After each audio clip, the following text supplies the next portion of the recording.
Coming live from Honolulu, Hawaii, USA is our guest this morning. Welcome to this very special edition of the KJ Masterclass Live, the show which ensures that you profit from your time spent here with experts either through the industry insights, information, or simply learning from them. And before I move forward, may I request you to subscribe, follow, like, and comment on whichever platform you are watching or listening to this show on. And today we have Dylan Roos, masculinity coach and men's mental health speaker. Welcome to the show, Dylan. Thank you very much for having me.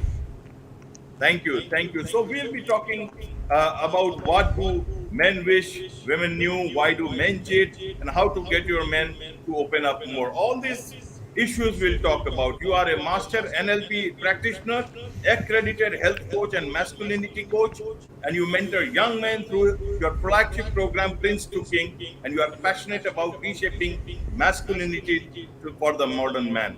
So, straight to the first question itself, about masculinity itself. What do you mean by masculinity for the modern man in today's time? Yeah, I think we have so much information today in today's world, and everyone's trying to kind of pull us in a direction of this is what it means to be a man, this is what it means to be a man. No, don't do that, and really putting us into a lot of boxes. And I think the number one thing that a lot of men are struggling with today is, well, what does it mean to be a man, and where do we fit into the wider society, right? We had really clear defined roles, 30, 40 years ago, and with the rise in feminism and the rise in women's rights, which has been great and great for women and great for society, it has, however, left a lot of men wondering, well, where do we sit? What is our path? What is our role now? And so putting in place healthy ideas around what it means to be a man as we navigate a pretty new society and a new social conversation that we haven't been having previously, and so I'm really passionate about helping men kind of step up, lead, and become heart-led men. Right. So, Dylan, how do you see man's stature today? Has it become better? More, there is more understanding with the women folk, or is it less? Is it more? How do you see it? And if first we'll go over. I think, look, society as a whole is really struggling at the moment, right? And men especially, where our suicide rates are really high, mental health rates, we're really struggling in terms of our mental illness. Divorce rates are at an all-time high. Our physical health is the worst it's ever been, and so men are really struggling at the moment, and we have been for quite some time. And there's multiple reasons as to why this is happening, and we can go into why men are struggling so much. But I think a big part of that is where, as I mentioned before, we're unsure of where we stand in society, but also we don't even know what our role is. What is a man, and what is our place, and what are we meant to be doing, and how are we meant to be showing up? And we have, we've stepped so far away from these practices that were around for hundreds, if not thousands of years, in our rites of initiation and our rites of passage for men, in that we took boys from boyhood into manhood, and that we knew across the world, in all these different cultures that never had anything to do with each other, they all came up with their own ideas, but very similar themes that, okay, we need to take young men, young boys, and we need to bring them into manhood and show them what that means. And so now we have generations of uninitiated men trying to teach other uninitiated men what it means to be a man. And so we're really struggling in that regard, because we don't have this point in our life where we say, okay, now I am a man. And we get stuck in a lot of things that would be classified as boys' psychology. And because of that, we see a rise in the Peter Pan syndrome, right? The rise in these men children that are refusing to grow up, refusing to take on responsibility. And it's really, really common these days now to see just I work predominantly with young men not wanting to grow up and not wanting to take on responsibility. And a big part of that is because they look out into the world and they see what does responsibility look like, and they see all those things that I mentioned, right? They see how stressed out dad is when he comes home from work, doesn't have any intimacy in his relationship, and so he thinks, well, why would I want to grow up? Why would I want to step into that? And that is, again, touching on the Peter Pan syndrome, which is all Peter Pan sees is Captain Hook around him, right? And that's all we're seeing now. And so men have a massive responsibility to kind of work on themselves and show up as better fathers, better leaders, better community members, so that boys feel more inclined to join us in manhood and step into that place. And I think a big part of this conversation has been the conversation around toxic masculinity. You know, the only time we hear masculinity spoken about is when toxic is preceding that word. And so if I'm a young man in today's society, I'm pretty fortunate. I obviously grew up, 18 years ago. I was 10 years old, and the climate over the last 18 years, 20 years has only been about negative stories about masculinity. It's only been about highlighting all the bad things that men do. And so if I'm a young man in today's day and age looking up and wondering about my masculinity or wondering about my manhood, the only sign, the only messaging I'm receiving from society is, oh, it's bad. Masculinity is bad. And so I'm really passionate about shifting that conversation and bringing in more topics around healthy masculinity, what that looks like, how we can be healthy male role models. And so, a big part of the conversation that I am having is how we can embody ourselves, what healthy masculinity looks like, so that young men can look up to us and go, oh wow, yeah, that's what I want to be when I get older.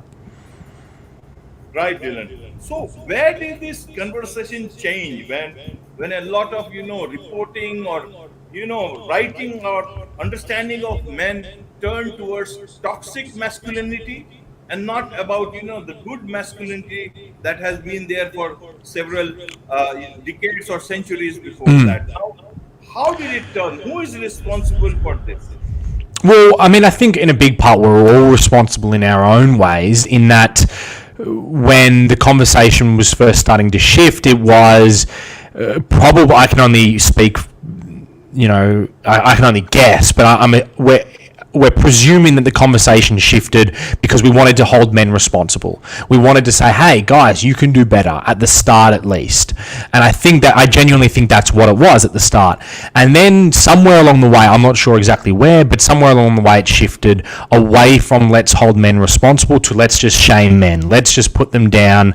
And because of that, we're seeing the result of that, of 20, as I said, about 20 years of just attacking men. We're seeing leaders that do not lead. We're seeing weak men in positions of power because all the good men got beaten down and they just retreated to their own families. They were like, okay, society doesn't want any more positive male role models. I'm just going to step back. I'm no longer appreciated. I'm just going to look after my family. And so, I'm not sure when exactly it shifted, but at least in my lifetime, it definitely shifted away from how can we help men, how can we use this term in order to break away from the boxes that they're in, to just, okay, masculinity is bad. Right, because Dylan, it does not seem to be, concentrated to one part of the globe, but almost everywhere we see this conversation has shifted, and sometimes some people have done some wrong. They should be called out, but to understand man always in toxic terms in most of the conversations, I think it's not good. So can you help us understand exactly why is it? What are the expectations from a man today? Is it that they were disillusioned with some leadership that they had all along these years, and they wanted more of men? Is it like that, or is it that there is there is some lacuna in men that has developed over some last few decades. Yeah. Well, a big part of it was the conversation that men are abusing power and that men are tyrannical and that men are oppressing. That was a big part of the conversation and still is today, that's driving that conversation.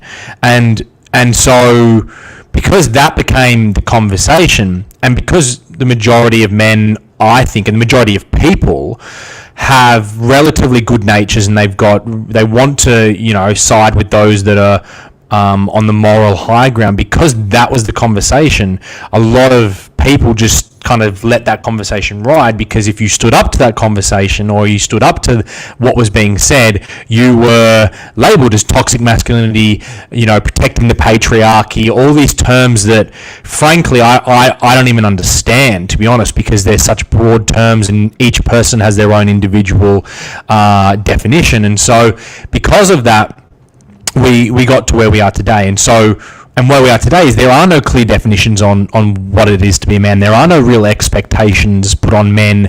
And I actually think that's a problem. I think we're looking for some sort of role. We're looking for some sort of expectation. We're like, hey, tell us what to do and we'll do it. Right? And that was part of why we are where we are today, because we were told we need to be quiet, we need to shut up, and we need to let other people have their turn. And for the most part, the majority of us did that. And now the conversation's still going, and we're like, okay, well, when do we get to rejoin this conversation? When do we get to rejoin society and be a part of it and not be shamed for pursuing success purely because we're a man? And so I think what I'm trying to do is the expectations that I'm putting on my clients, or the expectations that I have for the men around me, is really revolving around 2-3 things. And that is, one, the healthy balance between backbone and heart. My father's generation and the generation before that were all backbone, and they didn't have a lot of heart, right? It was that old school mentality of men don't cry, men don't show emotions. And so we want to integrate the backbone piece, which is the resilience, able to do hard things, able to get up day in, day out and grind. But we want to integrate what the new conversation is, which is we need to be connected to our hearts. We need to be able to express our emotions in healthy ways. We need to be able to communicate with our partners, our sons, our brothers, our friends. We need to be able to communicate with the people in our lives without getting angry, without blowing up, without arguing. And so the healthy balance of those two things, I believe strongly, is what makes a really healthy, formidable man, one that we can look up to and we can say, wow, look at that. That is a healthy version of a male. And the one term that I really like that Aubrey Marcus uses quite a bit, which is the warrior poet, right? The balance of the two, the warrior and the poet. And really, I believe that is what in essence healthy masculinity is and looks like. And so with my clients today, the younger guys, what I've actually found is that they really struggle with their resilience piece now, because for the last 20 years the conversation has been around talk about your feelings, open up. So I actually find that a lot of young men are pretty good at that now, but they're not very good at the resilience and backbone piece, because that's somewhere along the line we've confused the mental health conversation and lost the resilience conversation. And so we need both. Right. So who will tell the young men today who are struggling? There's so many issues to deal with, as you said, in terms of health, in terms of jobs, in terms of relationships, in their understanding of women in their life, relationships. So who will tell them what a man should be, or what masculinity should be in today's time? Will it the men in the family, the men in society, or is it the women they are with, or the women within the house? Where do they take their cues from? Yeah, I think women can provide really great counsel, a lot of wisdom. I'm always going to my partner and gaining her advice, gaining her insights into every aspect of my life. But the one thing that women cannot do is teach boys how to be men or tell men how to be men. That is a job for men. Men need to tell men how to be men. It's that simple. And so for young guys, they need to find healthy role models, healthy male role models that are going to help them on their journey into manhood. And for the rest of us that maybe didn't grow up with that, we need to find a brotherhood. We need to find other men around us that can help challenge us and can help support us in this journey towards manhood. Because as much as my partner loves me, and as much as my partner wants what's best for me, and as much as my mum loves me and she wants what's best for me, she doesn't understand what it means to be a man. And what it means to be a man is different to what it means to be a woman. Those two things are very different. And they can empathize and they can sympathize. But when I go to advice on how I should be showing up as a man, I go to my dad, or I go to my friends, or I go to a community of men that I've got around me and I say, hey, this is what's going on in my life. How do you think I should show up? How do you think I should handle this?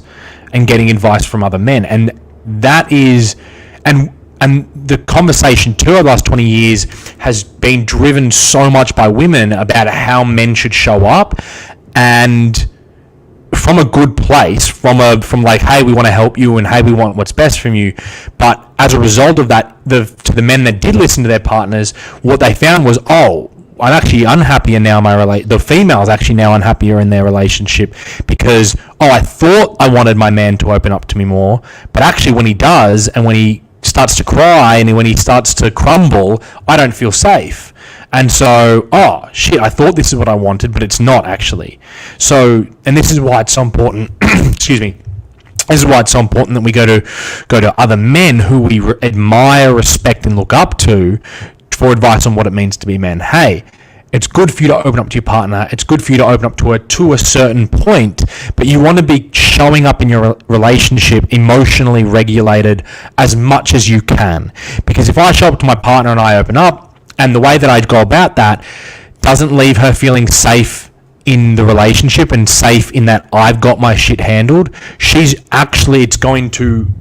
it's actually going to turn her off from me in all the different ways, not just sexually, but just in all the different ways she's going to be turned off. Whereas if I can come to her and be like, I'm stressed out and I've got some things going on and here's what's going on in my life, but I'm still pretty solid in how I show up in that, and I'm able to articulate myself and I'm emotionally regulated, then my partner's going to go, great, thank you for sharing with me. I still feel safe. This is good. What's the solution, or how are you working on it? And I can provide that solution.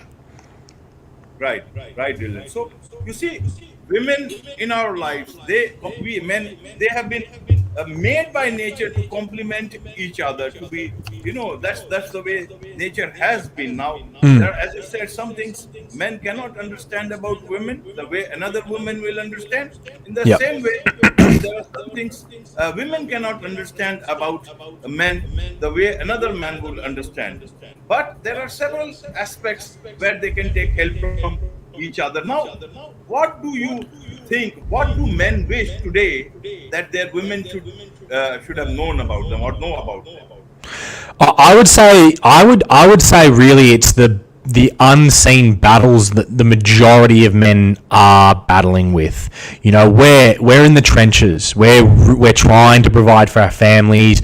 We are putting the weight of the world on our shoulders. And oftentimes, you look at the stereotypes, right? And some stereotypes are helpful and good, and some are completely not. But the stereotypical nagging wife, right, or the stereotypical deadbeat dad, or the deadbeat father. The Homer Simpsons, these stereotypes, right? So I think to bring it back to your question, what we as men want our wives or our partners or the women in our lives to understand is, like, we're trying our best, and we don't go out into the world trying to make any mistakes or trying to fuck up, but we go into the world to try our best. And oftentimes a lot of us are really lonely. A lot of us don't have a support network of men around us that we can go to, and a lot of women have built really rich support networks. One of the statistics that I read recently was something like 75% of men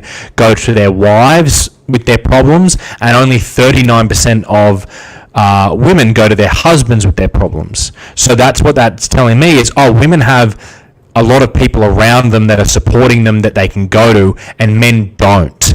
And so if we can have a bit more empathy for the men in our lives and say, hey, you're going through some shit, how can I support you or help you, or what is it that you need right now from me, I think we'll see a lot more cohesion in relationships.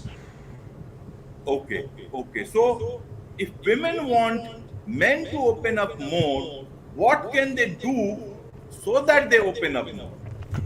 Yeah, really common question that I get all the time. So one thing that I've realized with my work over the years with men is that men don't have a communication problem, right? A lot of women would say, oh, men don't know how to communicate, they don't talk, rah. It's like, no. Men are very good communicators, but we're selective communicators. And so if I'm talking to a female and she's saying, my partner won't open up, now, some of the time it's going to be because the guy is just really, really closed off, right? That is still the case. However, what I ask is, well, are you creating a safe environment where he feels safe enough to open up to you? And that's really important. That's what women can do, is create a safe environment. Because a lot of women will say, oh, I want my partner to open up, as I mentioned before. But then when they do, right, they'll attack their man for doing that. And that can come in different ways depending on what has been said, etc. But it's really, really common. I remember in lots and lots of my relationships, right? I would come to my partner with a problem or an issue. I'd flag something. I'd open up. Hey, this is what's going on. Or hey, when you do this, this is how it makes me feel. And then fast forward 5-10 minutes later, I'm apologizing to them for bringing it up because they've now gotten angry at me because I've said something to them about how I'm feeling, and we go back and forth, and all of a sudden now I feel shit because I opened up. And so now I'm learning, just don't open up. How was your day? Yeah, it was good. And it shuts me down.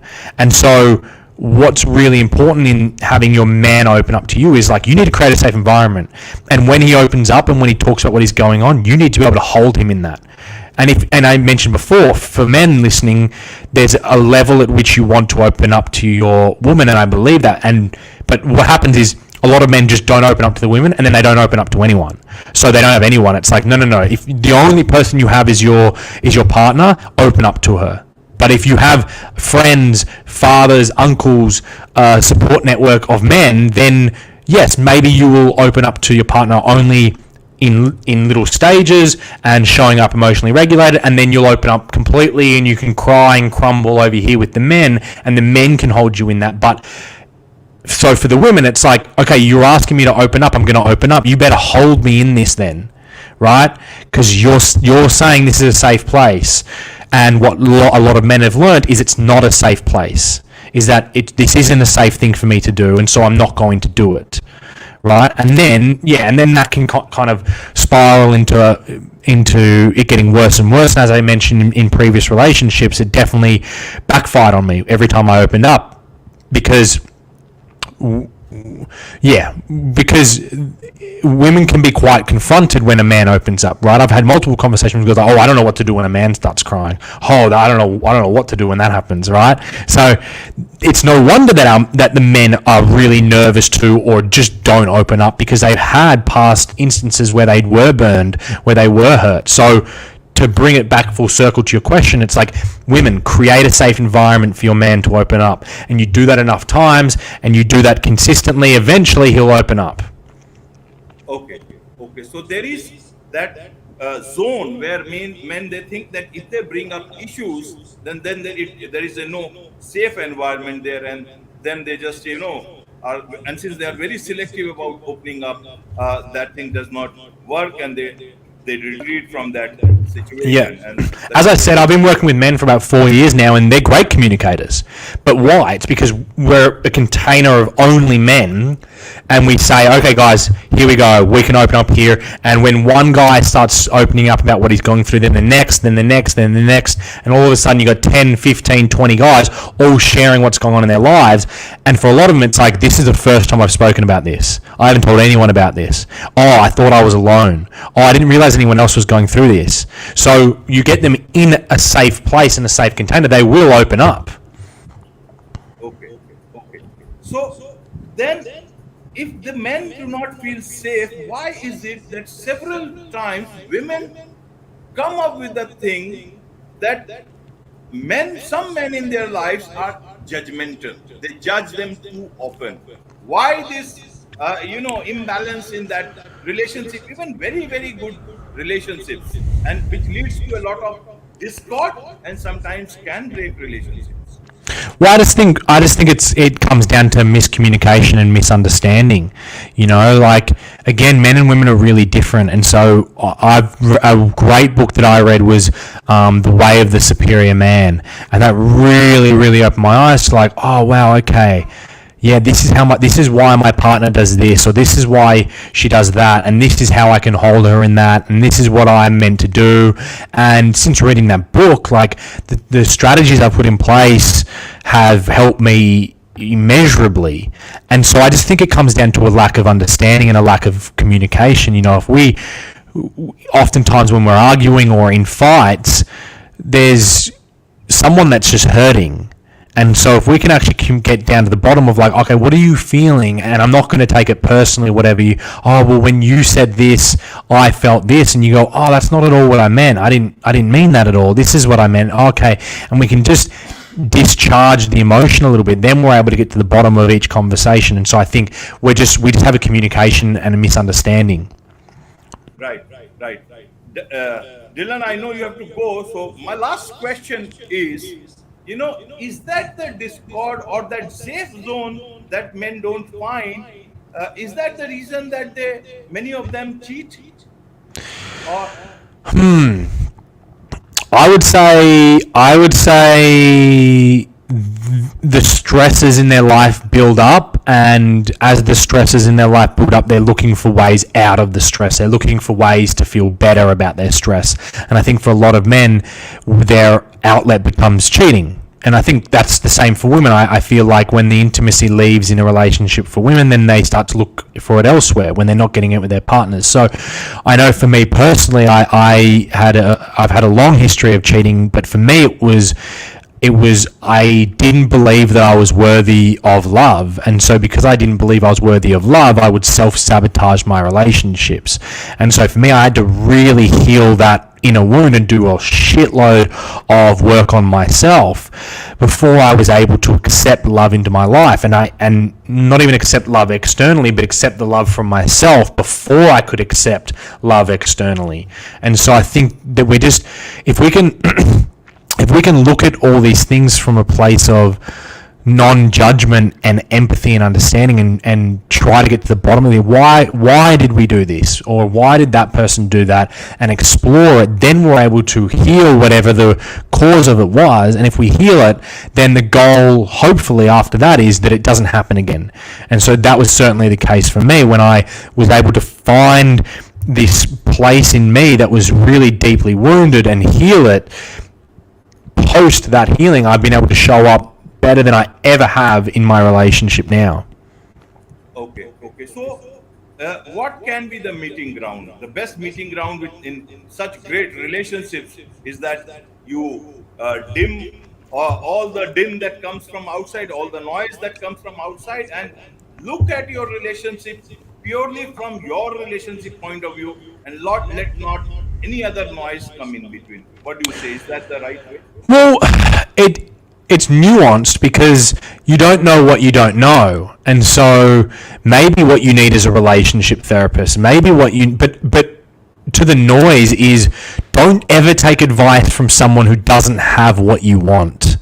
And so I'm constantly blocking out noise from people that love and care about me, but they don't have what I want, whether that's in a relationship, whether that's in business, whether that's in their daily routine or their habits, or just overall their life. If they're not happy, fulfilled, successful in the area that they're talking about, I'll thank them for their advice, but I'm not going to take it on. And instead, if I need advice, I'll seek out advice from experts. Or we live in such an information age, right? And so we can find the information. We just need to use a bit of intelligence and a little bit of discernment to figure out, is this good advice? Is this bad advice? Who's giving it? And is this the advice that I need? Because some men, right, that I work with, I'll tell them, you need to open up more. And other men, I'll be like, you need to find some resilience and some grit. So it's so nuanced. I think a really good thing is to if you're constantly finding you're complaining to other people about your relationship, I think that's a problem. You should be complaining to your partner about your relationship, or talking to your partner. If you've got all these complaints, go to your partner and say, hey, I'm not happy with XYZ, or hey, this is what's going on, instead of going to your friends and gossiping about the relationship, because then you're not able to fix it. Right, Dylan. Thanks for all the tips and understanding, and helping us understand what exactly relationships are going through, how what men are going through, what people are going through, women are going through. And this is such a large discourse that will continue. And and it's very difficult to come to a great understanding or the best understanding in just one session. For that, they will have to connect with you or people like you. But as of now, you are the best man for the job that I can see, because Thank you've gone you. through a lot and you understand these issues very, very well. So how people can connect with you? How can they take your tips? Yeah, I'm really active across all social media platforms. So my name's up right now, but Dylan Dylan .Roos, Dylan.Roos on Instagram. That's my Instagram profile, and then my website's www.dylanrooscoaching.com. Great. On this note, Dylan, it's a wrap on this edition of the KJ Masterclass Live. Thank you so much for your time. Thank you very much. Have a good one.